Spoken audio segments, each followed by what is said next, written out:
বহুতলে vote গ্রহণ কেন্দ্র নিয়ে আজকের মধ্যে রিপোর্ট চাইলেন ডেপুটি নির্বাচন কমিশনার জ্ঞানেশ ভারতী। কোনো বাড়তি সময় নয়, আজই জেলা নির্বাচনী আধিকারিকদের রিপোর্ট দেওয়ার নির্দেশ। মঙ্গলবার 8 জন ডিইওর সঙ্গে বৈঠক করেন জ্ঞানেশ ভারতী। আজ দুটো রিপোর্ট দিতে বলা হয়েছে। 300 জন এবং 500 জন আবাসিক রয়েছেন এমন আবাসনের ক্ষেত্রে দুটি আলাদা তালিকা নিয়ে রিপোর্ট দেওয়ার নির্দেশ।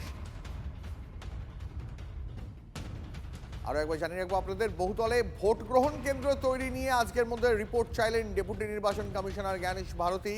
কোনো বাড়তি সময় নয়, আজই জেলা নির্বাচনী আধিকারিকদের রিপোর্ট দেওয়ার নির্দেশ।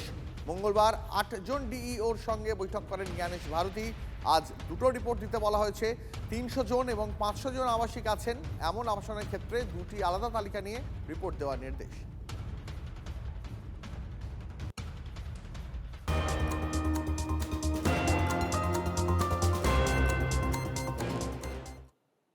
মগরাহাটে কমিশনের পর্যবেক্ষক মুরুগানকে ঘিরে বিক্ষোভ। সিইও দফতরে রিপোর্ট জমা দিলেন পর্যবেক্ষক মুরুগান।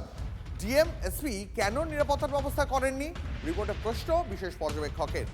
দক্ষিণ 24 পরগনায় যেতে আইএএসকে কেন অনুমতি নিতে হবে, সাংবিধানিক প্রতিষ্ঠানের সদস্যকে কেন অনুমতি নিতে হবে, রিপোর্টে প্রশ্ন তুলেছেন পর্যবেক্ষক মুরুগান।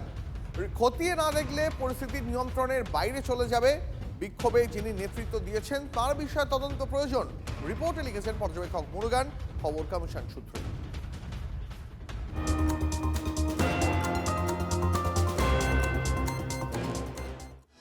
পুরুলিয়ায় ভোটারের মৃত্যুতে মুখ্য নির্বাচন কমিশনার জ্ঞানেশ কুমার এবং রাজ্যের মুখ্য নির্বাচনী আধিকারিকের বিরুদ্ধে থানায় অভিযোগ দায়ের।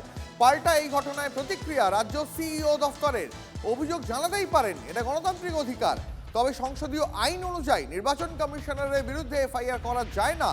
এরপরও পুলিশ এফআইআর দায়ের করলে তা আইন বিরুদ্ধ, জানালো রাজ্য সিইও দফতর। শুনানির কাজ করার দায়িত্ব ইআরওর। আইন ভেঙে এফআইআর দায়ের হলে পুলিশ এবং সংশ্লিষ্ট আধিকারিকের বিরুদ্ধে পদক্ষেপ করা হবে, স্পষ্ট জানালো সিইও দফতর।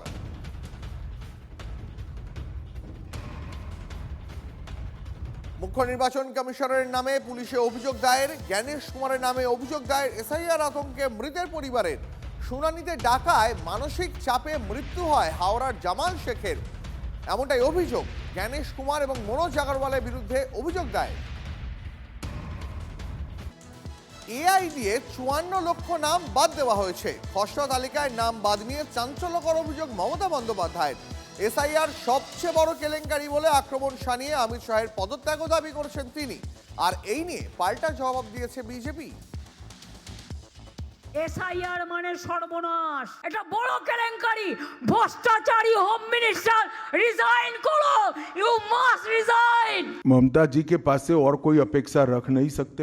इलेक्शन कमीशन घुसपैठिया हटाएगा, एसआईआर लाएगा तो इलेक्शन कमीशन बीजेपी का है। এসআইআর এর খসড়া তালিকায় 54 লক্ষ নাম বাদ পড়া নিয়ে চাঞ্চল্যকর মন্তব্য মমতার। তার অভিযোগ, এআই দিয়ে নাম বাদ দেওয়া হয়েছে।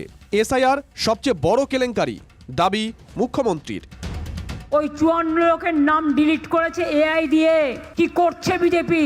1,36,00,000 লোককে কাদের ডেকেছে? যাদের ড্রাফট লিস্টের নাম উঠেছে, যারা কাগজপত্র দেখিয়েছে, যাদের তথ্য যাচাই করে তবে নাম তুলেছে। তুমি এসআইআর করতে 2 মাস টাইম নিলে, আর বাদ দিতে 1.5 কোটি লোককে 1.5 দিন টাইম নিলে। এআই কে দিয়ে করিয়েছো। কি দিয়ে বাদ দিয়েছে সেটা বড় কথা নয়, আপনি বলুন ভুল করে বাদ দিয়েছে সেটা প্রমাণ করুন। 54 লক্ষের ভেতরে আপনি অন্তত 1000 তো নিয়ে আসুন যেগুলো এআই টেকনোলজি ভুল করে বাদ দিয়েছে। আর এদিনই খসড়া ভোটার তালিকায় নাম বাদ পড়া নিয়ে নাম না করে মুখ্য নির্বাচন কমিশনারকে আক্রমণ করেন মুখ্যমন্ত্রী। নির্বাচন কমিশনের অফিস ঘেরাওয়ের হুঁশিয়ারিও দিয়েছেন তিনি। ওদের টার্গেট হচ্ছে ইলেকশন কমিশনকে সামনে রেখে। সে হচ্ছে বিজেপির বড় দালাল। আমি একজন ভ্যানিশ কুমারের কথা বলছি, নকল ভ্যানিশ কুমার। ঘরে বসে নাম কাটছে, একদিন দেখবেন আপনার নামটাই কেটে গেছে। বিজেপি চিরকাল থাকবে না। ন্যায্য লোকের নাম বাদ দেওয়া যাবে না। আর যদি দেন, আন্দোলন কিন্তু দিল্লিতেও হবে, আন্দোলন কিন্তু বাংলাতেও হবে। যাচ্ছেন না কেন? অবশ্য এখন যা ঠান্ডা পড়েছে, তাতে আবার মুশকিল। ঠান্ডাটা একটু কমলে চলে যাবে। বলেছিলেন তো 1 লাখ লোক নিয়ে যাব। আনম্যাপড ভোটারদের তালিকা চাইতে বুধবারই নির্বাচন কমিশনে যাচ্ছেন অভিষেক বন্দ্যোপাধ্যায়। মুখ্য নির্বাচন কমিশনারের সঙ্গে দেখা করবেন তিনি। যাদের নাম বাদ পড়েছে, নির্বাচন কমিশন কেন এখনো পর্যন্ত তালিকা প্রকাশ করে প্রমাণ করতে পারছেন এদের মধ্যে কজন রোহিঙ্গা ছিল, কজন বাংলাদেশি ছিল? এখন কলকাতায় রয়েছেন deputy election commissioner Gyanesh Bharati. মঙ্গলবার সিও দপ্তরে জেলা নির্বাচনী আধিকারিক অর্থাৎ জেলা শাসকদের সঙ্গে বৈঠক করেন তিনি। আগে মান্যতা দিয়েছেন এটুকু বলতে পারি, সিদ্ধান্ত কি হবে আমি জানি না, কিন্তু আমাদের যে লজিক্যাল কথাগুলো আমরা বলেছি সেই লজিক্যাল পয়েন্টগুলোকে উনি মান্যতা দিয়েছেন এটুকু অবধি বলতে পারি। এসআইআরের কারণে যাদের মৃত্যু হয়েছে বলে অভিযোগ, জেলায় জেলায় তাদের নামে শহীদ বেদি বানানোর কথাও বলেছেন Mamata Bandyopadhyay. Bureau report, TV9 Bangla.